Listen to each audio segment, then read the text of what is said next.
Bismillahirrahmanirrahim. Assalamualaikum warahmatullahi wabarakatuh. Baik, kembali lagi di channel SF Official. Oke, pada video kali ini saya akan bahas seputar pengerjaan EDM dan ERKAM untuk tahun anggaran 2025 ya. Yang mana untuk tahun ini ada sedikit perbedaan dengan tahun sebelumnya, yang mana untuk tahun ini diwajibkan untuk mengerjakan pagu indikatif 2025 ya. Oke, sebelum kita lanjut ke pembahasan, bagi teman-teman yang belum subscribe channel ini ya, silahkan di subscribe terlebih dahulu. Dan juga jangan lupa untuk nyalakan lonceng notifikasi ya, agar nanti teman-teman tidak ketinggalan update-update terbaru dari channel ini ya. Oke, yang telah subscribe terima kasih ya, mudah-mudahan channel ini bisa terus memberikan manfaat ya. Oke, langsung saja ya kita ke pembahasan, yaitu pengerjaan EDM dan ERKAM pagu indikatif untuk tahun anggaran 2025 ya, yang mana sesuai dengan surat edaran dari Direktorat Jenderal Pendidikan Islam untuk pengerjaan penyusunan EDM dan rencana pendapatan indikatif untuk tahun 2025 ya. Yang mana sebelumnya di surat edaran yang pertama untuk batas akhir pengerjaan EDM dan ERKAM ya, untuk pagu definitif itu di tanggal 30 September 2024 ya, yang mana setelah adanya surat edaran terbaru, waktu pengerjaan penyusunan EDM dan rencana pendapatan indikatif itu diberikan sampai tanggal 15 November 2024 ya. Nah, nanti teman-teman itu diwajibkan untuk menyelesaikan EDM dan ERKAM untuk tahun 2025 ya. Nah, saya pastikan bahwa mungkin teman-teman sudah sebagian besar menyelesaikan EDM untuk tahun 2024-nya ya. Karena sebelum mengerjakan ERKAM untuk tahun 2025, EDM tahun 2024 ini sudah disetujui dan sudah dikirim ke aplikasi ERKAM. Karena jika belum mengirim di aplikasi ERKAM, nanti untuk rencana kegiatan tidak akan muncul di akun Kamat ya. Nah, jika teman-teman setelah menyelesaikan EDM-nya, teman-teman itu wajib lagi untuk mengerjakan ERKAM ya. Nah, ERKAM yang akan dikerjakan di sini yaitu adalah pendapatan indikatif dan juga rencana belanja indikatif. Namun sebelum mengerjakan rencana belanja indikatif, tentunya teman-teman itu sudah mengerjakan pagu indikatif pendapatan dan belanja di akun Kamat ya. Nah, cara untuk penambahan pagu indikatif yaitu teman-teman silahkan masuk ya di akun Kamat. Kemudian silahkan teman-teman ubah untuk tahun anggarannya, yaitu pilih 2025. Mengapa 2025? Karena yang akan dikerjakan adalah pagu indikatif 2025. Nah, untuk dasar penetapan APBN BOS tahap 1 dan tahap 2 yaitu di BAP BOS per tanggal 30 September 2024 dan dikalikan dengan pendapatan atau penetapan siswa per wilayah ya. Nah, kalau untuk jenjang MA di wilayah saya yaitu sebanyak 1.590 per tahunnya ya. Nah, seperti itu, sehingga untuk penetapan pendapatan tadi yaitu jumlah siswa per BAP EMIS dikali dengan 1.590. Nah, itu kita tinggal klik tambah ya, klik tambah, kemudian silahkan disesuaikan dengan jumlah pendapatan dan juga keterangannya ya, seperti itu. Nah, setelah mengisi rencana pendapatan ya, sumber pendapatan, nilai pendapatan dan keterangan ini, teman-teman silahkan save dan juga di BOS tahap 2. Nah, setelah itu teman-teman di akun Kamat, masih di akun Kamat, silahkan klik pagu indikatif kemudian belanja. Nah, di sini silahkan teman-teman menambahkan seluruh program atau sub kegiatan yang akan diprogramkan ya. Nah, misalnya kita ingin menambahkan sub kegiatan baru ya, misalnya di sini klik tambah ya. Kemudian sub kegiatan misalnya di kita cari ya yang mau diprogramkan. Misal kegiatan KKG atau MKKS ya, atau misalnya ini pemeliharaan perabot. Nah, pilih ini sasarannya adalah madrasah, siswa dan guru. Nah, waktu pelaksanaan itu teman-teman silakan sesuaikan dengan rencana yang akan ditetapkan. Saya biasanya di Januari sampai Desember. Nah, biasanya bendahara itu yang menentukan ya kapan mau dilaksanakan. Jadi saya pilih Januari sampai Desember ya. Nah, input indikator misalnya pemeliharaan perabot atau mebel air. Indikator hasil berarti terlaksananya pemeliharaan. Target ini satu kegiatan.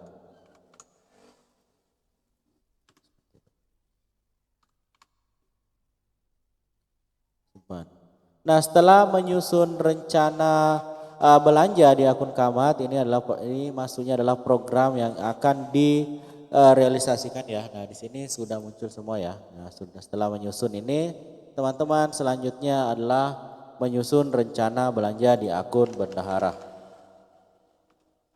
Nah, teman-teman silakan pilih tahun anggarannya tahun 2025. Kemudian masih direncana, pagu definitif, pagu indikatif, kemudian belanja. Oke, kita tunggu. Nah, misalnya kegiatan proses belajar mengajar. Kemudian klik rincian. Nah, silahkan tambah komponen biaya ya. Misalnya kita akan membeli spidol misalnya di kegiatan belajar mengajar ya. Kita tinggal di sini spidol misalnya. Ini hanyalah contoh ya teman-teman. Kemudian pilih tetapkan harga, misalnya harga spidol ini berapa besar ya yang ini. Misal 15.000. Ini satuan misalnya satu buah misalnya. Kita ingin beli 10 buah. Kode akun belanja bahan, kemudian selanjutnya kita geser ya ke sini. PPN ini tidak ada PPN ya, untuk barang tidak ada PPN. Sumber dana silakan pilih dana bos misalnya di tahap 1 alokasinya adalah 10. Nah, sekarang kemudian simpan. Setelah itu AKB misalnya di bulan ini adalah tahap 1 berarti di Juli sampai Desember. Januari sampai Juni ya. Misalnya di bulan Februari kita beli 2, Maret 2, April 2, Mei 2, Juni 2. Kemudian simpan. Setelah itu klik simpan. Nah, setelah berhasil menambahkan rencana belanja, ini tinggal menunggu persetujuan. Nah, cara menyetujuinya teman-teman itu masuk di akun Kamat ya. Begitu seterusnya nanti ya. Teman-teman masuk di akun Kamat, silahkan masukkan ya di akun Kamat, kemudian masuk, kemudian ingat pindahkan di tahun 2025, kemudian rencana pagu indikatif belanja.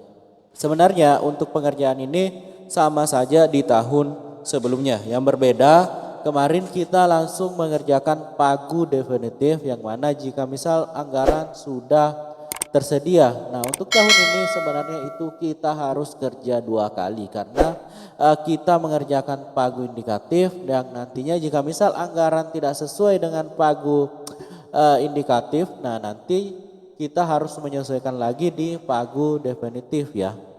Yang mana artinya meskipun sebenarnya nanti di belanja definitif ini kita bisa mengekspor mengambil atau menarik data dari pagu indikatif.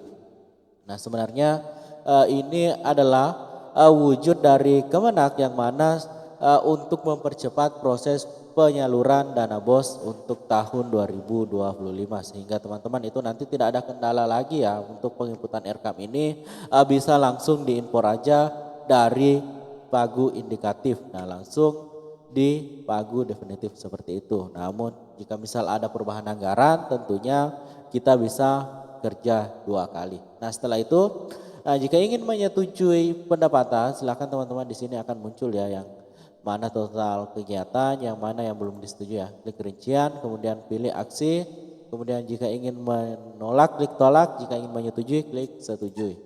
Jika menolak silakan buat alasan kenapa ditolak, jika ingin disetujui klik disetujui. Dan proses belanja ini sudah selesai ya. Nah nantinya untuk uangnya akan langsung berkurang. Nah jika misal ingin mengubah, teman-teman jika sudah disetujui ingin mengubah itu kita masuk di akun staff lagi ya atau bendahara untuk perubahan. Silakan login ke akun staff. Kemudian jika misal sudah direncanakan namun ternyata ingin diubah lagi, ini bisa ya teman-teman untuk diubah. Sama halnya pada saat pengerjaan sebelumnya ya. Untuk pagu definitif dan pagu indikatif ini untuk pengerjaannya sama saja ya. Hanya saja letaknya yang berbeda. Seperti itu ya teman-teman.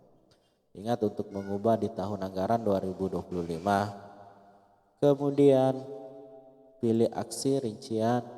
Nah, di sini akan muncul di sini. Ternyata jika sudah disetujui itu harus ditolak dulu ya teman-teman, sama ternyata sebelumnya jika sudah disetujui ini wajib ditolak terlebih dahulu dan diubah di akun camat ya. Sebelum itu kita masuk di akun camat, ternyata sama saja ya teman-teman untuk proses pengerjaannya. Jika kita sudah menginput kita harus tolak dulu di akun camat dan diinput kembali perbaikannya di akun bendahara ya. Kita ubah rencana aksi, kemudian kita ubah tuliskan keterangannya, misalnya perbaiki jumlah.